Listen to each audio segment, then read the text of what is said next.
రావడం జరిగింది. మనతో మోస్ట్ సీనియర్ నాయకులు జన్ను అరుణాకర్ గారు మనతోనే ఉన్నారు.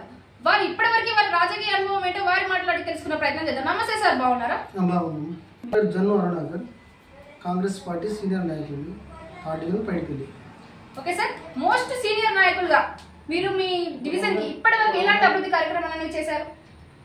మా ప్రభుత్వం వైఎస్ రాజశేఖర్ ఉన్నప్పుడు మేము ఇందిరమ్మ ఇల్లు కానీ, ఊరు డెవలప్మెంట్ గురించి కానీ, స్కూల్ గురించి కానీ ఆ పథకాలు ఇచ్చినామా.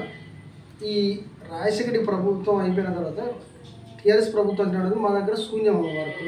ఇప్పుడు రేవంత్ రెడ్డి సీఎం అయినాక, మా కేఆర్ నాగరాణ ఎమ్మెల్యే గారు అయినాక మా ఊరు మాత్రం అభివృద్ధి బాగా జరుగుతుందమ్మా.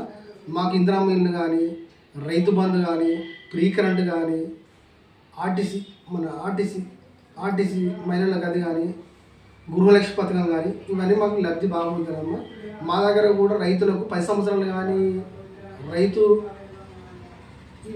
మన మాఫీ కానీ, రుణమాఫీ కానీ బాగా జరిగిందమ్మా. మా దగ్గర పైడిపల్లి అభివృద్ధి పని మొత్తం బాగా. మా ఎమ్మెల్యే గారు మాకు కూడా కార్యకర్తలు అయినా ఎవరికి పోయినా కూడా ఇళ్ళ వేళ అయినా ప్రతి ఒక్క విషయంలో కానీ దేని కానీ ఎవరికి ఏ సహాయం అయినా కూడా తప్పకుండా మాకు మా డివిజన్లో మాత్రం పూర్తి సహకారం ఇస్తాడమ్మా. ఓకే సార్, ఎన్ని సంవత్సరాలుగా నుండి కాంగ్రెస్ పార్టీలో కొనసాగుతున్నారు? నేను 96 నుండి పార్టీ పడుకుంటున్నాను. 20 సంవత్సరాలు ఉంటున్నామ్మా కాంగ్రెస్ పార్టీ నుండి. పార్టీ పడుకుని ఏ పార్టీ మారలేంతవరకు కాంగ్రెస్ పార్టీ ఉన్నా లేకపోయినా కూడా మా వంతు సాయం మా కార్యకర్తలకు కానీ, మా ఊళ్ళో ఎవరు నిరుపేదలు ఎవరు చనిపోయినా కూడా నేను వారికి 20-50 కిలోల బియ్యం చొప్పున ప్రతి ఒక్క కుటుంబానికి నా వంతు నా సహకారం నేను ప్రతి ఒక్కరికి అందిస్తామా ఇప్పటివరకు కూడా. ఓకే సార్, కరోనా టైంలో కూడా మీ సోషల్ సర్వీస్ బాగా చేశారని మేము విన్నాము. అది ఎంతవరకు నిజం? అమ్మ, నేను కరోనా టైంలో నా వంతు నేను సాయం వరకు మాత్రం మా ఎస్సీ వాళ్ళ అందరికీ ఒక 3 రోజులు సరిపోయే కూరగాయలు కానీ ఎవరు కానీ, అది శానిటైజర్ కానీ, అది మన కరోనా టైంలో వాళ్ళకు నా వరకు వాళ్ళకు బియ్యం ఇచ్చిన అలాంటి ప్రోగ్రామ్ చాలా వరకు ఇచ్చినాం. ఓకే సార్, ఇన్ని సంవత్సరాలుగా మీరు కాంగ్రెస్ పార్టీలో కొనసాగుతున్నారు. పార్టీ పరంగా మీరు ఏమైనా టికెట్ ఆశిస్తున్నారా? తప్పకుండా అమ్మా.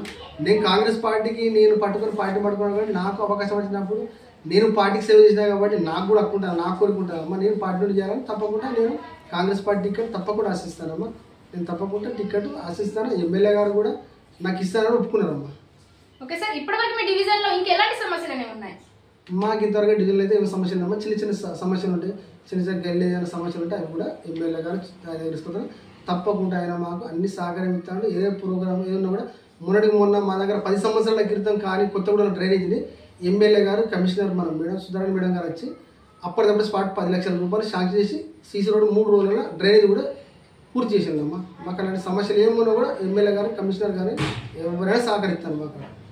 ఓకే సార్, ఇప్పుడు రాబోయే ఎలక్షన్స్ లో మీరు ఎలాంటి నాయకుని ఎంచుకోవాలని చెప్పి మీ డివిజన్ ప్రజలకు మీరు చెప్పాలనుకుంటున్నారు? డివిజన్ ప్రజలకు ఎవరికంటే మంచి పని చేసే వాళ్ళకు నేను ఏంటంటే నా కోరిక కూడా ఏంటంటే నేను కూడా ప్రజలకు సేవ చేయాలనుకుంటాను. నేను నమ్ముకు చేసిన గతంలో నేను చేసిన ఏమన్నా పనులను బట్టి నాకు వారైనా సహకరిస్తే తప్పకుండా నేను విజయం సాధిస్తా. నా వరకు మాత్రం నాకు తప్పకుండా నాకు టికెట్ అయితే ఘన విజయం దొరికిస్తానని నాకు మాత్రం ఆలోచన ఉందమ్మా. నాకు కూడా ప్రజలు సాగిస్తారు.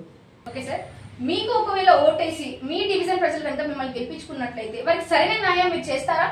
తప్పకుండా అమ్మ. నా కుటుంబం లాగా, నా ఇంటి కుటుంబం లాగా, నా ఇంటి ఆడపిల్లలాగా ఎవరికైనా ఆడపిల్లకి ప్రతి ఒక్కరు కూడా నా వంతు, నా ఆడిబిడ్డ నా ఇంట్లోకి వెళ్ళి ప్రతి ఒక్కరికి ఏ సహాయమైనా తప్పకుండా చెప్తాను. తప్పకుండా. ఓకే సార్, ఇంటర్వ్యూ కంక్లూజన్ ఇచ్చామని మా ఛానల్ వారు ఏమైనా చెప్పాలనుకుంటున్నారా?